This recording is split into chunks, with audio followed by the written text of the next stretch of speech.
Aquarius, tignan natin kung ano yung mensahe para sa'yo. Keep in mind na ito ay general reading lamang kaya hindi po lahat makaka-resonate. Kaya pakilawakan ng isipan at kung hindi pa po kayo nakasubscribe dito sa ating channel, please subscribe and hit the bell button para lagi po kayong updated every time na meron tayong uploads. Kung nais mo namang mag-avail ng ating private readings, ng ating rituals, ng ating Cures products, nandyan yung ating EEA necklace at yung ating Cures bracelet. Ayan. So, mag-direct mensahe ka lang dyan sa link na nasa description box. Click mo lang yan. Kung wala ka namang Facebook Messenger, pwede ang WhatsApp. Nandiyan yung number ko.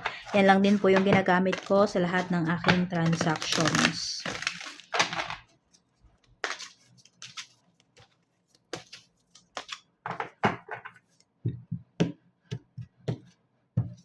Pwede nyo panoorin yung inyong other signs ha. Huwag lang kayo magpo-focus sa sun sign ninyo. We have intuition. We have breakthrough.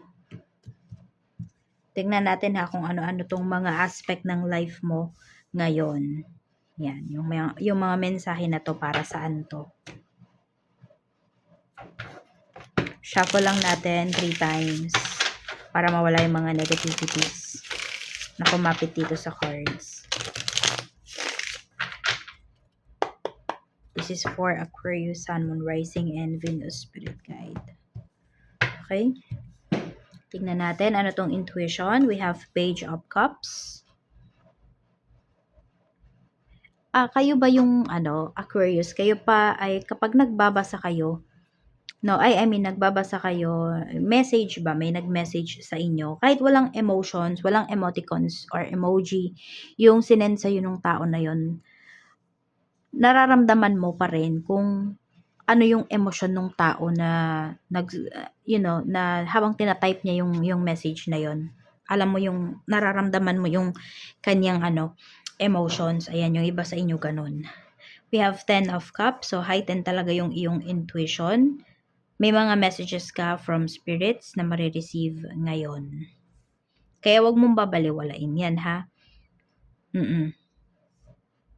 Meron din tao dito na kung sa love to, pwedeng may mensahe sa'yo yung isang tao. Kahit ano pa yung mensahe niya, nararamdaman mo kung ano talaga yung nafe-feel niya. Whether tinatago niya yung feelings niya, ganyan.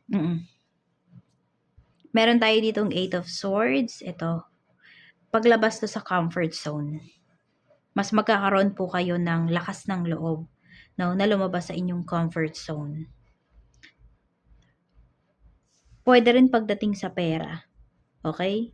Ayan, pwedeng kung kayo ay may pagkakagastusan na pera, ayan, na bagay, may balik po yan sa inyo. And maganda yung balik nito ha. So kung may pera dito na involve, okay, alam mo kung saan mo talaga to dadalhin. Alam mo na yung pera na yon ay dadalhin ka rin into something na mas maganda pa.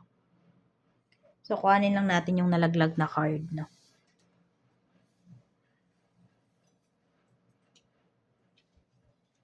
Ayan, we have the Hierophant.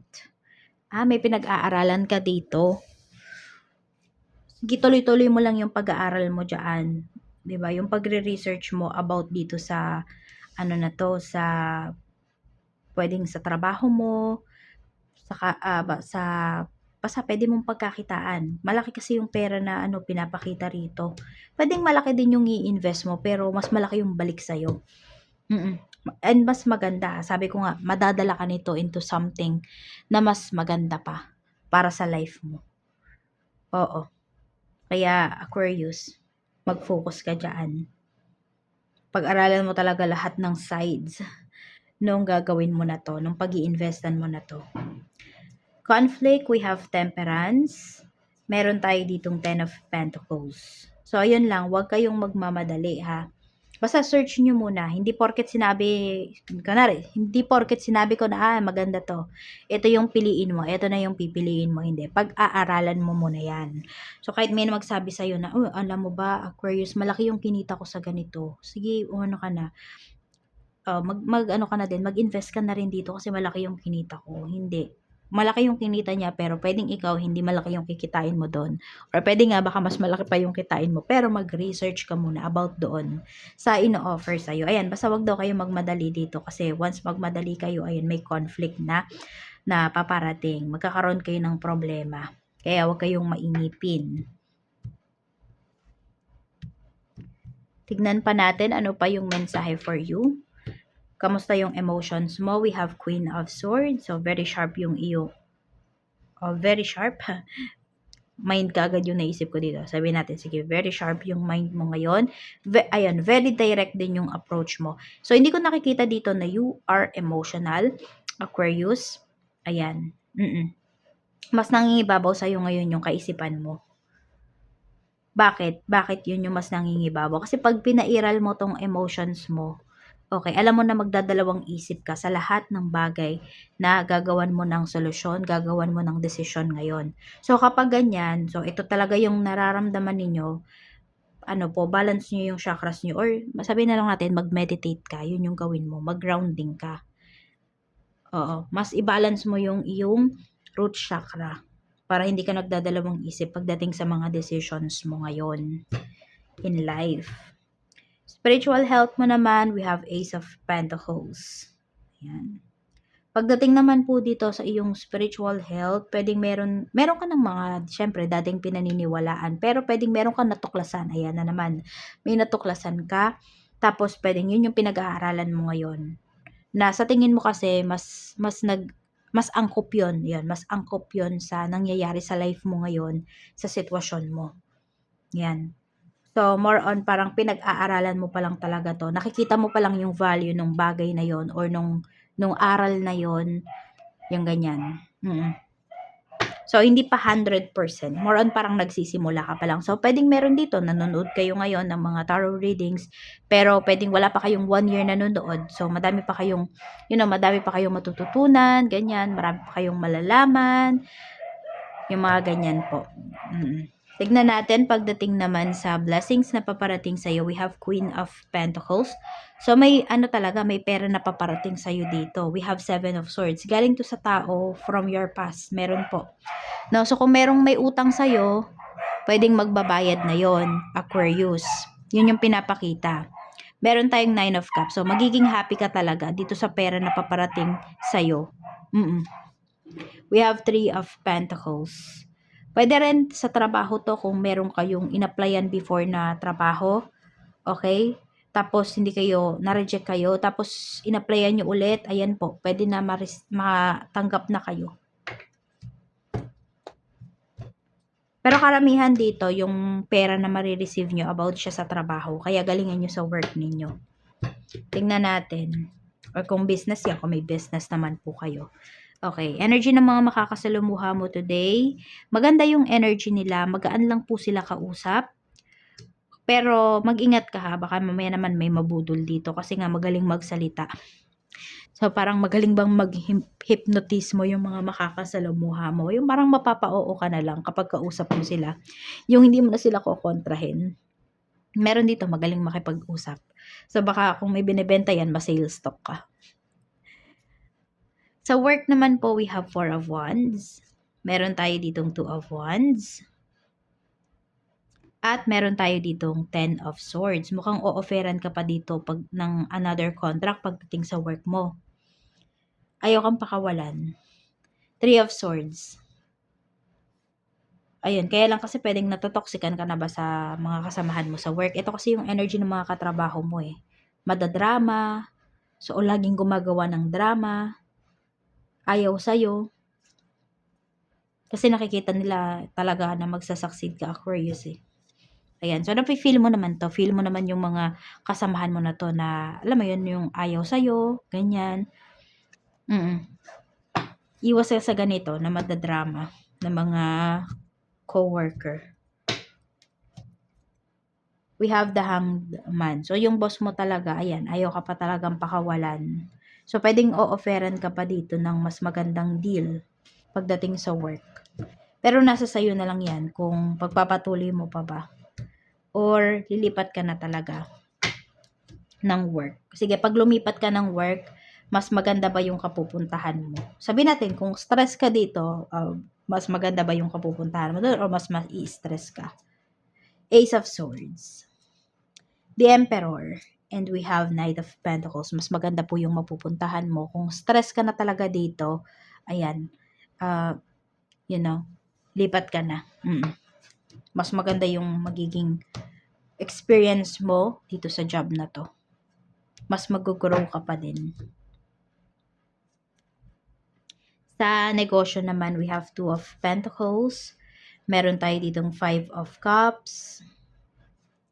Meron tayo ditong Five of Pentacles. Naghihingalo ba yung inyong negosyo, Aquarius? Pwedeng may mga mali kang nagawang approach dito pagdating sa business mo. Tingnan natin kung makakabawi pa ba ang iyong negosyo. So, pwedeng ito, hindi nyo pa nararamdaman ngayon. Pwedeng mararamdaman nyo pa lang. Two of Cups. Ingat ka sa mga kinakausap mo. Yan, sa mga dealings na gagawin mo in the near future. O pwede bukas, yung mga gagawin mo. Secure mo yung yung payment. Pwedeng doon ka magkakaroon kasi ng problema eh. 'Di ba kapag alam to ng mga nagbe-business, kapag kunwari, ayan, may order sa'yo, tapos ikaw, mabait ka, hindi pa ako tumatanggap ng payment, ganyan. Pag ready na yung products, tsaka na lang. Pwedeng nagawa nyo na yun before, tapos nangyari, naka-experience na kayo na bigla na lang kinancel. Yung tipong ganyan, na hindi nakukuhanin, nagkaroon ng problema, etc. Diba? So, hindi nabayaran yung, sabihin natin, hindi na yung pagod mo, yung puhunan mo na lang. Lumabas yung puhunan mo ng ganon. Diba? Wala ka nang tinubo. Napunta pa dun yung puhunan mo. Yung tipong ganon. Yun yung iwasan po ninyo. So, okay, masyadong maging mabait pagdating dito sa inyong negosyo. Tingnan natin. Ano pa yung mensahe para sa'yo?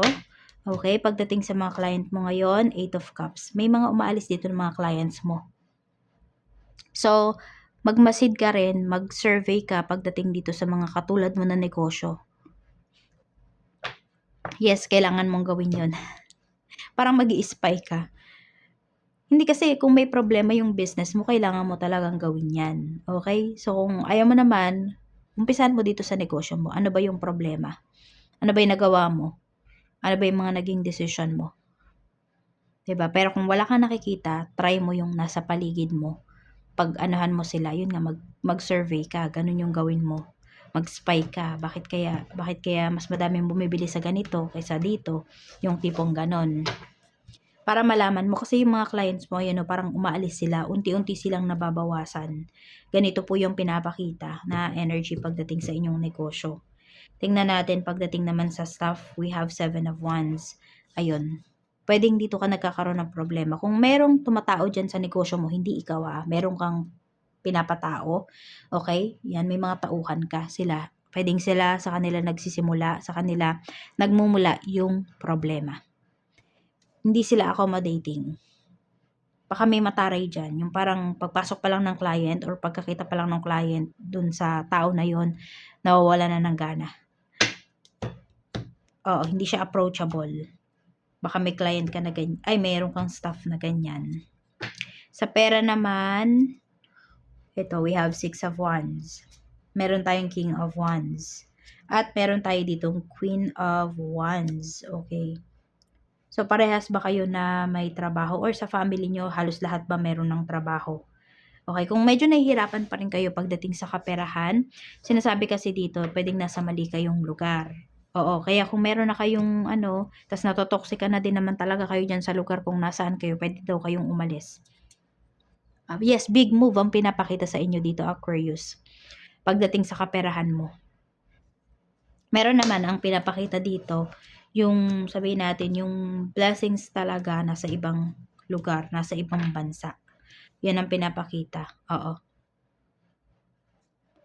5 of Swords, meron kayong pag-aawayan pagdating sa pera, or ito ay pinag-aawayan yung na 3 of Cups. Meron ba mahilig sa luho, sa party-party, ganyan, or pag may nanghingi ng tulong, sobrang laki ng binibigay, sobra-sobra dun sa hinihingi, yung tipong ganyan. So, pwedeng iyon yung mga napapag-awayan po ninyo. Kaya siguro pinapaalis kayo kung nasaan kayo ngayon. Oo, kung kayo ay may asawa na Aquarius, mas maganda kung malayo kayo sa mga family members ninyo both sides. Para hindi kayo nalalapitan. Kasi mukhang lapitin kayo ng person mo eh. Yun ang pinapakita rito. Oo, parang madaming umaasa sa inyo, ganyan. Na pag may humingi ng tulong, iniisip ka agad na ay, hindi tayo tatanggihan ni Aquarius tsaka ng asawa niya. Yung tipong ganun. Kaya, ayan, pwedeng ito yung pag-aawayan ninyo. Pwedeng darating sa time na isa sa inyo magtatago na may tinulungan. Yung ganyan. Yun yung pinapakita pagdating sa money. So, ito naman pwede nyo itong iwasan. Yung pagdating sa pera na to, kung firm talaga kayo, pagdating sa inyong decision na kapag kayo ay tumulong, kailangan alam nung isa. Alam nung person mo, yung tipong ganun. Yung hindi nyo siya itatago. Kapag may binili kayo, yung kailangan ba open kayo pagdating sa inyong kaperahan. So, yun. Tignan natin. Sa love life naman, we have 5 of Wands. May pag-aaway dito. We have the Sun. We have 2 of Swords. King of Pentacles, and we have the Lovers. Pero huwag kang mag-alala kasi pinapakita naman dito na kung ano man yung mga pag-aaway ninyo ng person mo, maayos naman siya. Hindi ko naman nakikita na maghihiwalay kayo rito. Dahil dito sa pag-aaway po ninyo. Meron lang mga kumukontra dito sa inyong relationship. Pero yung person mo, 'di ba? Ano siya? Pwedeng napaparamdam niya naman sa'yo na there is sense of security sa inyong relasyon, na ikaw pa rin talaga yung pipiliin niya kahit sino man yung mga tumututol dito. Ace of Wands. Yan. Hindi ka niya pakakawalan itong person mo. We have the Hermit. Tsaka ikaw na lang talaga yung nakikita nito na makakasama niya for life. Kaya kung sino man yung tumututol sa inyong relasyon, pwedeng okay lang sa person mo na mawala yung tao na yun sa life niya, wag lang ikaw. Ganyan yung pinapakita rito. Tignan natin ano pa yung mensahe para sa'yo, Aquarius. Kuha tayo dito ng isa pang mensahe for you. A new day, sabi rito. Basahin natin. Let go of what was in order to make room for what's to come. It may be time to release a relationship that has run its course, a job that's lost its luster, or a depleting commitment. So ito yun, may mga kailangan nga talaga kayong i-let go. 'Di ba yung katulad nito, yung sa trabaho. 'Di ba? Hindi na siya, sabi ko nga, hindi na siya fulfilling para sa iyo. 'Di ba? Tapos sobrang toxic na dahil sa mga katrabaho mo. Kung may pagpipilian ka naman, edi i-let go mo na yung trabaho na to. The past is over, what's done is done. Acknowledge the feelings, learn from the experience, and give yourself permission to release any negative emotions or guilt. When one area of our life has falls apart, a new opportunities fall into place. So, huwag kayong manghinayang sa mga bagay, sa mga tao na mawawala sa life ninyo, na aalis sa life ninyo, na ikakat ninyo. 'Di ba? Kasi pwedeng yun yung mas makakabuti po para sa inyo. Masakit sa umpisa, 'di ba, kapag may nilet go ka na tao na mahal mo, na malapit sa puso mo. Pero 'di ba, kung puro stress naman na ang binibigay sa iyo nung tao na 'yon, 'di ba? Mag-focus ka sa sarili mo, let go mo na. Oo. Sa umpisa lang 'yon, masakit. Pag tumagal, ma-appreciate nyo din yung mga bagay na ginawa ninyo para sa inyong sarili. Ayan po, no? So, yan lang ang mensahe para sa iyo, Aquarius. Maraming salamat. Mag-iingat ka. See you again on my next video.